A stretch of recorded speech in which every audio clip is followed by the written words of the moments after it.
So hello everyone, आज हम आ चुके हैं एनाटॉमी इन फ्लावरिंग प्लांट्स के नए लेक्चर पे। आज हम पढ़ने वाले हैं about monocot root and dicot root. This one is dicot root, मैं यहाँ पे लिख देती हूँ,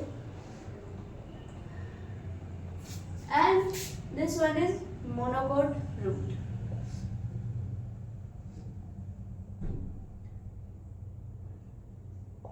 स्पेलिंग थोड़ी मिस्टेक होगी, देख लेना वो, ठीक है। तो इन दोनों में तुम्हें क्या डिफरेंस दिख रहा है? थोड़ा यहाँ ही डिफरेंस तुम्हें दिख रहा होगा मेनली, कोई ऊपर ज़्यादा कुछ तुम्हें डिफरेंस दिख नहीं रहा होगा, तो है भी नहीं इतना ज़्यादा कोई डिफरेंस इन दोनों में। इन दोनों में क्या होता है, सबसे बाहर वाली लेयर को क्या बोलते थे? एपिडर्मिस। यहाँ पे क्यूटिकल प्रेजेंट नहीं होगा, हम लास्ट क्लासेस में पढ़ चुके हैं। अगर तुमने वो जो बेसिक वाले लेक्चर्स है, epidermal tissue system, ground tissue system, vascular tissue system, वो रेगुलरली लिए हैं, तो तुम्हें पता होगा कि रूट्स में क्यूटिकल क्यों नहीं होता। जिसको भी पता है वो कमेंट कर सकता है, जिसको नहीं पता है वो बुक पढ़ो या पिछले वाले लेक्चर्स देखो, ठीक है। तो यहाँ पे क्यूटिकल प्रेजेंट नहीं होगी रूट्स के अंदर, एपिडर्मिस होगी फर्स्ट, देन ये क्या चीज़ है?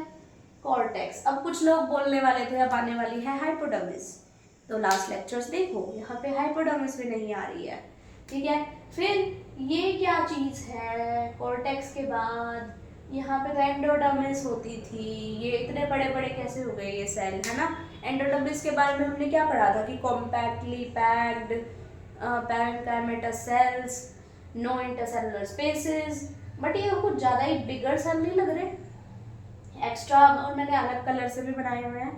तो इसमें कुछ मॉडिफिकेशन होती है, सेल्स के अंदर सुबेरिन वैक्स की डिपोजिशन हो जाती है, जिसकी वजह से वो थोड़े हार्डर हो जाते हैं। और एक जगह ये जो लाइनें बनाई हुई है, इनका क्या मतलब है? सुबेरिन वैक्स डिपॉजिट हो चुका है, और यहाँ पे सुबेरिन वैक्स डिपॉजिट नहीं हुआ है। ये किस लिए खाली छुटा है?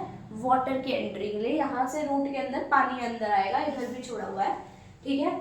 और इन्हें क्या बोलते हैं? एंडोडर्मिस किस में मॉडिफाई हो गई है? कैस्पेरियन स्ट्रिप्स में, जो कि डंबल शेप के सेल्स होते हैं, जो कि कैसे बनते हैं? सुबेरिन वैक्स की डिपोजिशन से बनते हैं, ओके। फिर नेक्स्ट क्या आता था?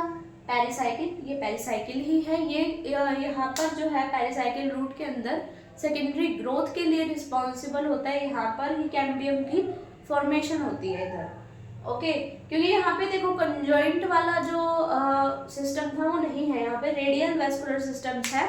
यहाँ पे बीच में कैम्बियम नहीं बन सकती, जैसे स्टेम में हो रहा था, रिंग बन रही थी, वैसा यहाँ पे कुछ हो नहीं सकता अगर तुम लॉजिकली सोचो तो। क्योंकि ये फ्लोएम है, जाइलम है, फ्लोएम है, जाइलम है, ये अल्टरनेटली अरेंज्ड है, रेडियली जो है ये वेस्कुलर सिस्टम प्रेजेंट है, ओके।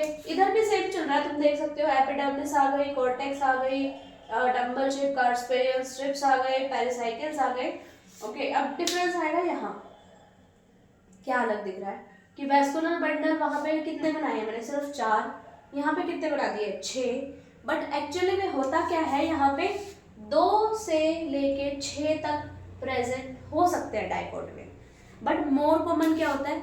2 से 4 बहुत कॉमन है कि 2 से 4 वेस्कुलर बंडल्स होंगे ही होंगे, तो फिर ये इसलिए ऐसा बना है। यहाँ पे क्या होता है? मोर देन 6 होते हैं, मोर देन 6। यहाँ पे हम बना नहीं पा रहे थे मोर देन 6, जगह थोड़ी कम थी, तो मैंने यहाँ 6 बनाए। वैसे यहाँ पे कितने वेस्कुलर बंडल्स होते हैं? More than 6। बट तुम ये तो डिफरेंशिएट हो रहा है ना कि यहाँ पे जो है ज्यादा वेस्कुलर बंडल है, वहां पे जो है वो कम वेस्कुलर बंडल्स है प्रेजेंट, ओके। अब एक पिथ में आता है डिफरेंस, यहाँ पिथ है, एक पिथ यहाँ है, क्या लगता है कौन सा पिथ बड़ा होगा?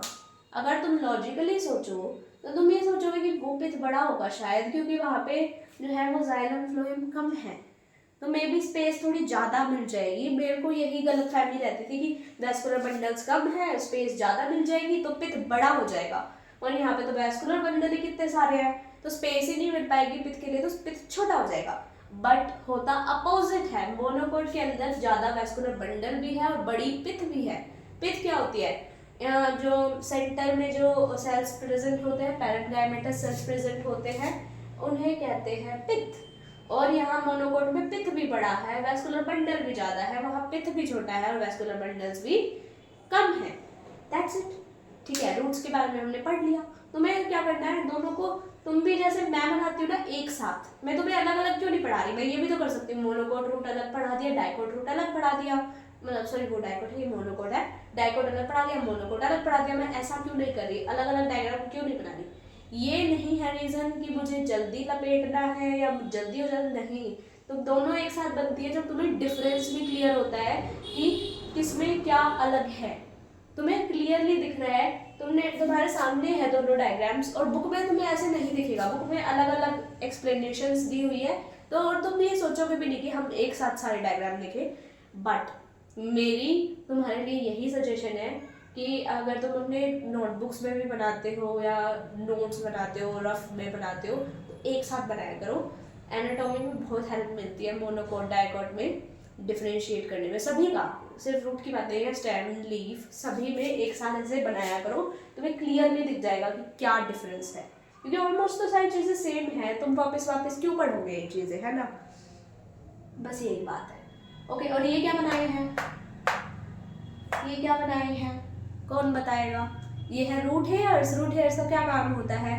एनकरेज का काम होता है, सरफेस एरिया इंक्रीज करने का काम होता है, और तो क्या ही काम होगा इनका, है ना, रूट हेयर्स का यही काम होता है। So thank you so much, आज के लिए इतना ही, नेक्स्ट लेक्चर में मिलते हैं, बाय बाय।